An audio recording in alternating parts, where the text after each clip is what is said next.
വാർത്തകളും നോട്ടിഫിക്കേഷനും ലഭിക്കാൻ ഉടൻ തന്നെ സബ്സ്ക്രൈബ് ചെയ്യുക. തൊട്ടപ്പുറത്തുള്ള ബെൽ ഐക്കണിൽ ക്ലിക്ക് ചെയ്തുകൊണ്ട് ഓൾ എന്നുള്ള ഓപ്ഷൻ തിരഞ്ഞെടുക്കും. നിങ്ങൾ ആരോടാ കളിക്കുന്നതെന്ന് ഓർമ്മ വേണം. എന്നെ പിടിച്ച് അകത്തിടാമെന്നുള്ളത് നിങ്ങളുടെ വ്യാമോഹം മാത്രമാണ്.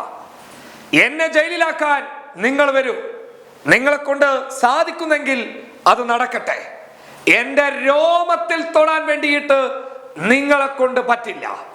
ഇനിയും ഇതുപോലെയുള്ള അനാവശ്യ സംസാരങ്ങൾ ഉണ്ടായിക്കഴിഞ്ഞാൽ നാക്ക് ഞാൻ പിഴുതെറിയും. ഇത് അവസാന വാണിംഗായി, അവസാന ശാസനയായി നിങ്ങൾ കണ്ടുകൊള്ളുക. തെലങ്കാനയിലെ മുഖ്യമന്ത്രിയായിട്ടുള്ള KCR പറഞ്ഞ വാക്കുകളാണിത്. ആരോടാണ് എന്ന് ചോദിച്ചു കഴിഞ്ഞാൽ BJP-യോടാണ്.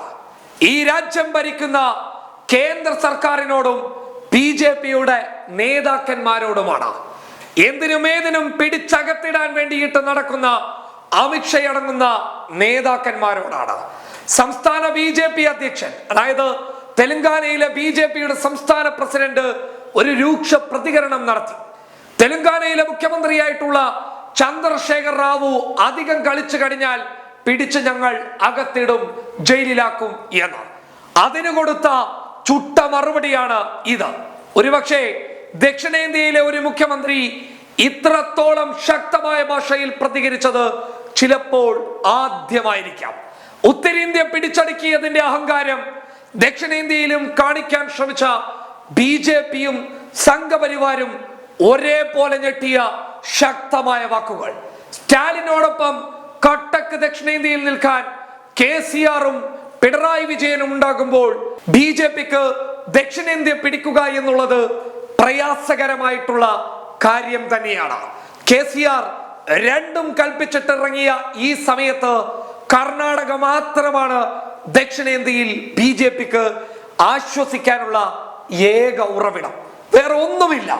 ചുരുക്കി പറഞ്ഞു കഴിഞ്ഞാൽ ദക്ഷിണേന്ത്യയിൽ ഒരു ഐക്യം വന്നു കഴിഞ്ഞാൽ ഉത്തരേന്ത്യ അടക്കം ബാധിക്കുന്ന രീതിയിലുള്ള ഒരു ശക്തിയായി മാറാൻ KCR-നും സ്റ്റാലിനും പിണറായി വിജയനും സാധിക്കുമെന്നുള്ള കാര്യത്തിൽ ഒരു സംശയം വേണ്ട.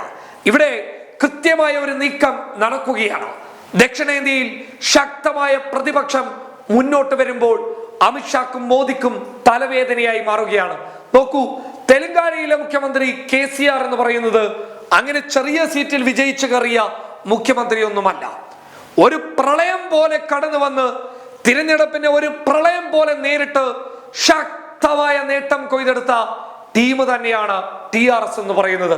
ചുരുക്കി പറഞ്ഞു കഴിഞ്ഞാൽ BJP-ക്ക് അവിടെ ഒന്ന് നോക്കാൻ പോലുമുള്ള അവസരം KCR കൊടുത്തിട്ടില്ല എന്നുള്ളതാണ് ചുരുക്കം. ശക്തമായ നേതാവായി തെലങ്കാനയിൽ KCR അഥവാ ചന്ദ്രശേഖർ റാവു കടന്നു വരുമ്പോൾ BJP-ക്ക് അവിടെ പേടി സ്വപ്നമായി മാറിയിരിക്കുകയാണ് KCR.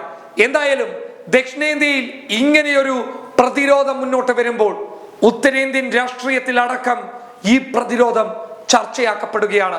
BJP-യെ നെഞ്ചും വിരിച്ച് KCR നേരിടുമ്പോൾ കേസ് കൊണ്ട് അല്ലെങ്കിൽ ജയില് കാണിച്ച് പേടിപ്പിക്കുന്ന BJP-യുടെ നാടകത്തിന് മുന്നിൽ മുട്ടുമടക്കാൻ തയ്യാറാവാത്ത മറ്റൊരു നേതാവും കൂടിയിട്ട് ദക്ഷിണേന്ത്യയിൽ നിന്ന് കടന്നു വരുമ്പോൾ BJP-യുടെ, അമിത്ഷായുടെ, നരേന്ദ്രമോദിയുടെ നെഞ്ചകം പുകയുകയാണ്. News desk public Kerala.